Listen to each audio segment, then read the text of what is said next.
பிப்ரவரி 17 மாசி 5. சும்மா இரு. சும்மா இருப்பதுவே சுட்டற்ற பூரணமென்று எம்மால் அறிதற்கு எளிதோ பராபரமே.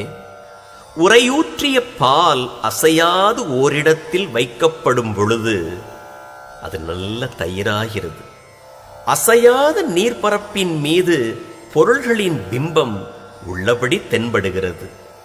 ஆசை என்னும் காற்றில் அசையாத மனம் உள்ளிருக்கும் ஒன் பொருளை தெரிந்து கொள்ள தகுதி உடையதாகிறது.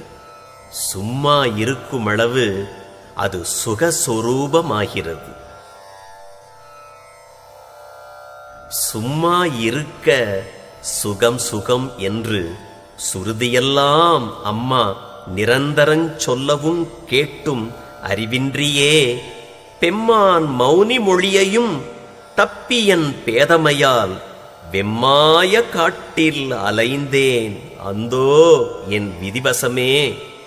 தாயுமானவர்.